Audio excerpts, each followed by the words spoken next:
What's up everybody? Welcome back to a brand new video. Today I'm going to be talking through my race footage for the 2-3 race, and we're going to be talking about how to get into a breakaway. Let's get it. Alright, so let's get into it. Let's kind of talk about what this race is and what it means for my season. So this race is the CBR round 2 of a 7-part series.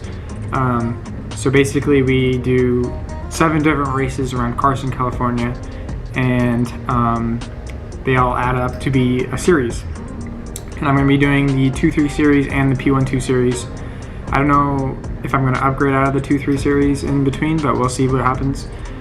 Anyway, the big players in this race are the Lux team and the Velosport team.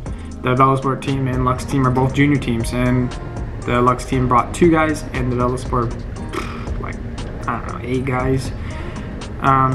There was also a couple other teams like Impact that played a major role in some of the proceedings.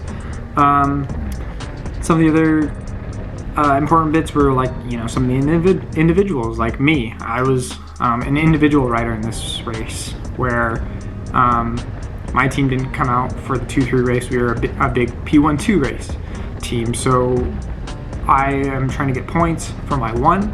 So I'm trying to do these races plus the pro race. So that's a thing in the back of my mind where I'm gonna have to race another race. So kind of see like me like being on the front a little bit, and it's okay for me to be on the front for a little bit, because we're bringing stuff back, trying to keep it, you know, somewhat normal, be inconspicuous, but like also, you know, show that you're still there, so that when you do go in the breakaway, that people know that, you know, you want to be there and you're trying to be active in the race. So the other big thing is like feeling out who is strong. Like I got into this Lux kid a couple times, and I felt that he was pretty strong, and they had some pretty good pull, so I was hoping that maybe one of them would try and be in a breakaway with me. I'd be happy with one of the, like I said, these Impact guys. They're pretty strong. A Velosport would be very helpful, so their team is neutralized, so they don't have to pull.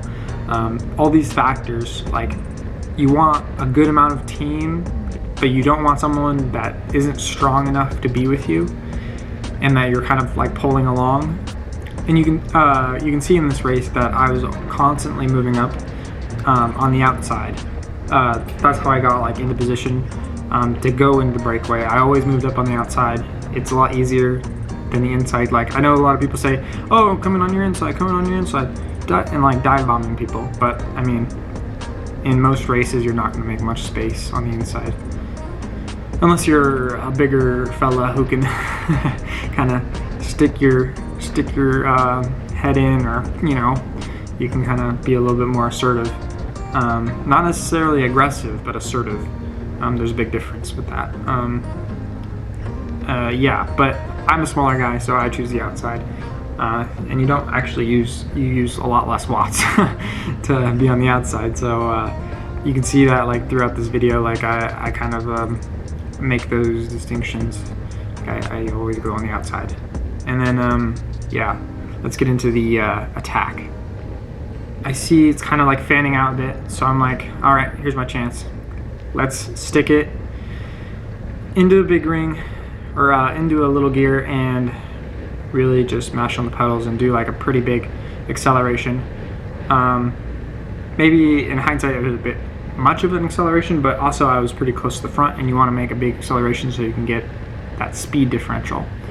And I could get it right up to 30 miles an hour down the start finish. It's a downhill start finish, so it's kind of easy to get to 30. But yeah, I'm trying to keep it very high and smooth wattage. When you're by yourself, you definitely want to keep it a lot smoother, but right away I get kind of lucky here. There's a guy that comes with me pretty soon, and he gets right on, he bridges up, and this is pretty important for my race because I need another person to be able to lean on so that I don't have to do the lion's share or like be a solo.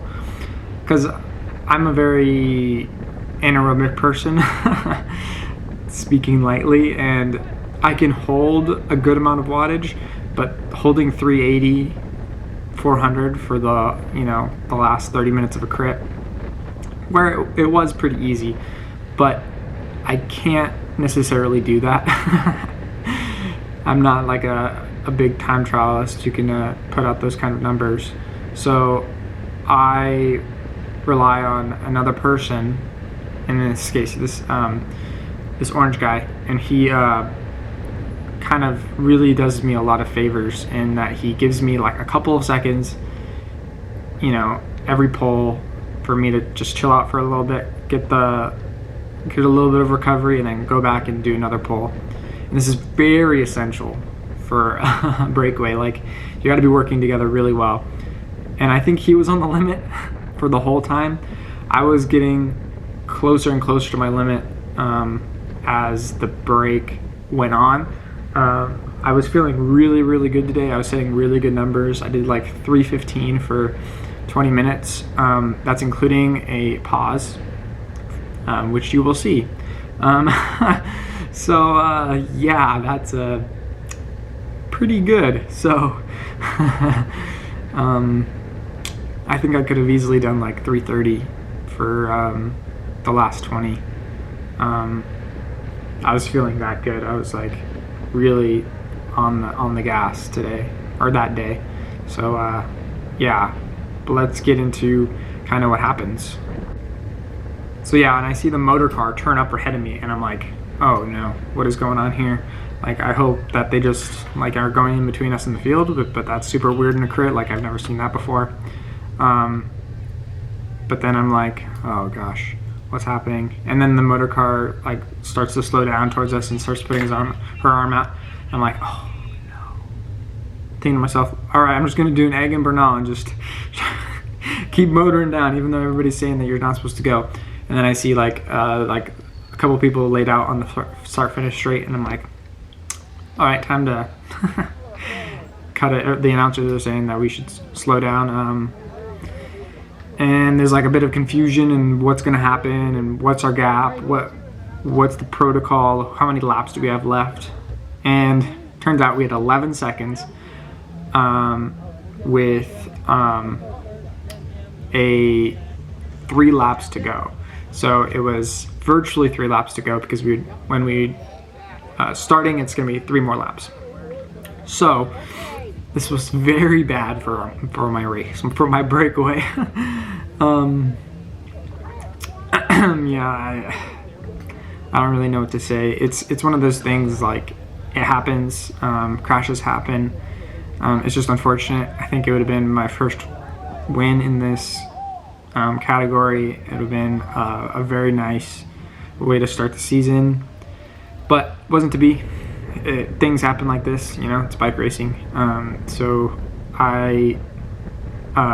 we do get caught, because when we go off, we only have 11 seconds from a standing start. So we get caught, and we'll kind of run through what happens in this final little bit for the sprint. All right, you can see us getting caught here, and I just try and use all my, all that I have left to try and get onto the front guy's wheel, and I like somehow slot into this. We're going 32 miles an hour, and getting back into this is very hard. Like, I was absolutely hurting from being stopped for so long, and I'm sure everybody else was too, but I mean, I was struggling to, be up here. And so I was just taking all these turns, like, very, like, brain on fire type. And so I'm just kind of trying to stay in position. We're kind of getting swarmed because it's not super fast, but it is fast. So we're coming through the second to last corner right here, and you can see that the Velosport guy is kind of pulling off, and now it's a sprint an epic sprint to the first corner because this is a mad uphill.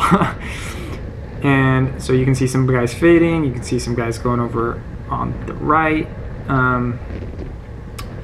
And you have to take this corner really hot if you want to be any good in the sprint. I was like 8 wheels back, so I had really no chance at getting the win here, but I did have a really good sprint to the line, given that I was in the breakaway for so long, and I ended up with 6th. So pretty good result in the end. Disappointed with how it turned out, but very good result given everything that happened. So I mean, you have to take the take the little wins when you can. There's only so much you can do with luck and all that kind of thing. So hope you enjoyed. Hope you liked the video. Like and subscribe if you did. Tell me what I could do better if you have any insight in that. And yeah, so see you on the next one. Thanks, guys.